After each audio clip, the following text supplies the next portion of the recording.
कोई नहीं चाहता कि हमारे देश, वकील चाहता है कि हमारे देश के, हमारे गांव के, जवार के जितने भी व्यक्ति हैं वो वकील बन जाए, झगड़ालू हो जाए। डॉक्टर चाहता है कि हमारे इलाके के जितने भी लोग हैं रोगी बन जाए। लेकिन एक शिक्षक भी चाहता है कि हमारा छात्र हमसे भी बढ़कर आगे कोई अधिकारी बन जाए, कर्मचारी बन जाए। आप नजर उठाकर देख लीजिए, अगर किसी माँ के पास, पिता के पास अगर क्षमता नहीं होता है तो उसको ऐसे भी इस समाज में इस धरती पर शिक्षक हैं जो वहन करते हैं। इस कोचिंग में एक खुशबू कुमारी नाम की लड़की जो अव्वल की है और मेरे विद्यालय से 8वीं तक पढ़कर आई है। मेरे विद्यालय के शिक्षक जब देखे मीडिया में नागेंद्र जी का जो गदगद हो गए और उसके साथ साथ हमारे समाज के भी लोग गदगद हो गए। देखिए, आज पैसा कोई मायने नहीं रखता है पढ़ाई के लिए। सरकार जब से नीतीश कुमार की सरकार आई है, गरीबों के लिए बहुत से उपाय लगा दिए पढ़ने के लिए। मैं एक सरकारी विद्यालय का शिक्षक हूं, इसलिए मैं यह बात यहां पर रख रहा हूं। सरकार पहला क्लास से लेकर ग्रेजुएशन तक, स्नातक तक छात्रवृत्ति की व्यवस्था कर दी है। कहीं आपको 1 रुपया कहीं खर्च करने की जरूरत नहीं है पढ़ाई में। जिस तरह की आपको पढ़ाई चाहिए उस तरह का सरकार व्यवस्था कर दी है। 4 लाख तक का लोन व्यवस्था की है सरकार, बहुत ही कम ब्याज पर। उसमें भी शर्त है कि अगर बच्चा पढ़कर कोई नौकरी नहीं पाता है, नहीं कमाता है, तो अभी सरकार माफ कर देगी। इसलिए यह कोई नहीं सोचे कि हम गरीब हैं, आप उसका लाभ लीजिए। 8वां क्लास का जो बच्चा है उसको भी सरकार मुहैया करा रही है। 1800 रुपया छात्रवृत्ति दे रही है, 1000 रुपया ड्रेस का दे रही है, मध्याह्न भोजन दे रही है, किताब दे रही है, सारा चीज दे रही है। लेकिन समाज में हम लोग का मेंटलिटी गड़बड़ हो गया है। पूरे समाज की बात करते हैं, उसमें हम भी हैं, उससे इस तरह नहीं है कि मैं शिक्षक हूं तो हम उससे अलग है। हमारा भी कहीं मेंटलिटी गड़बड़ है। इसलिए मैं जितने भी यहाँ पर अभिभावक हैं, छात्र छात्रा हैं, सबसे यह गुजारिश करूंगा कि आप कोचिंग, ट्यूशन के अलावा विद्यालय में भी अध्ययन करने के लिए समय से जाएं।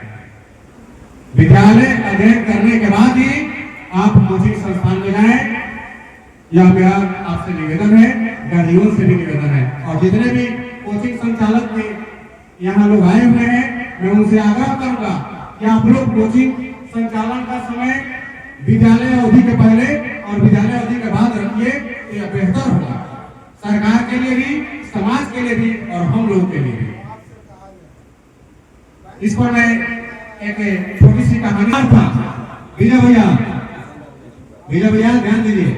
एक कुम्हार था, वह चीलम बना रहा था। चीलम जानते हैं, सब लोग देहात के हैं, जिससे हम लोग गांजा का नशा करते हैं।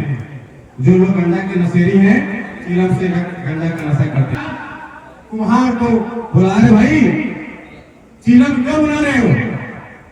गर्मी की दिन आ रही है, सुराही बनाओ, खूब बिकेगी, खूब कमाओगे।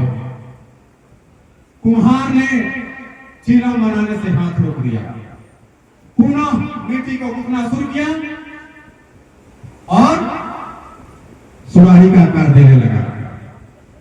तब तक मिट्टी से आवाज आई, अरे भाई तुम तो पहले दूसरा आकार दे रहा था, अब तुम मेरा दूसरा आकार दे रहे हो, क्यों? कुम्हार ने कहा, मेरा विचार बदल गया, मेरा विचार बदल गया। तब तक मिट्टी से आवाज आई, अरे भाई आपका तो विचार बदल गया, मेरी तो जिंदगी बदल गई। कैसे? तो मैं चीलम बनती आग भरी जाती, चीलम बनती आग भरी जाती, खुद को जलती और दूसरे को जलाती, खुद को जलती दूसरे को जलाती। अब मैं सुराही बन रही हूँ, मुझ में पानी भरी जाएगी, मैं खुद शीतल रहूंगी और दुनिया को शीतल करूंगी। इसलिए आप सभी छात्र छात्राओं और अभिभावक से गुजारिश है कि अपना विचार बदलिए, अपना विचार बदलिए। इसलिए मैं कह रहा हूँ कि बहुत ऐसे बच्चे हमारे विद्यालय में पढ़ने आते हैं और उनके जीवन का सोच होता है कि फलवा पढ़कर क्या किया, वो तो घूम रहा है, रोड पर है, मजदूरी करता है। और वही विचार बदलिए, कोई जरूरी नहीं है कि वो मजदूरी करता है तो मेरा भी बच्चा मजदूरी करेगा। इसलिए आप विचार बदलिए। और छात्र छात्राओं को मैं एक संदेश देना चाहता हूँ कि आप किसी के कहने में बहकावे में मत आइए। आप किसी के कहने में बहकावे मत आइए, जो बनने और बिगड़ने और समझने का है। इसलिए आप विशेष ध्यान दीजिए, किसी के कहने पर मोबाइल पर ज्यादा ध्यान देना नहीं है। मोबाइल जो है बहुत खतरनाक चीज है। किसके लिए? जो गलत यूज करते हैं। मोबाइल बना समय बचाने के लिए, मोबाइल बना समय बचाने के लिए, और आज वो पूरा हमारा समय ले लिया, पूरा समाज का समय ले लिया। यहीं पर पति बैठे हैं, यहीं पर पत्नी बैठी है, दोनों अपने अपने मोबाइल में मशगूल है, किसी से किसी को बात करने की नहीं। इसलिए मोबाइल से दूर रहिए, आप निश्चित आगे बढ़िएगा। मैं इन्हीं चंद शब्दों के साथ इन सभी अव्वल छात्र छात्राओं को उज्जवल भविष्य की कामना करता हूं। और मैं इसके जो डायरेक्टर हैं अमित रस्तोगी जी, मैं इनसे कहूंगा कि और भी आगे आप बढ़ चढ़कर इस कोचिंग में हिस्सा लीजिए, बढ़ाइए। और कभी भी आपको अगर जिला से किसी चीज का जरूरत होगा, हमारे बड़े भाई सुरेंद्र बहादुर सिंह है, DO DPO से अगर कोई काम हो तो हम लोग इसमें आपका साथ देंगे। बहुत बहुत धन्यवाद।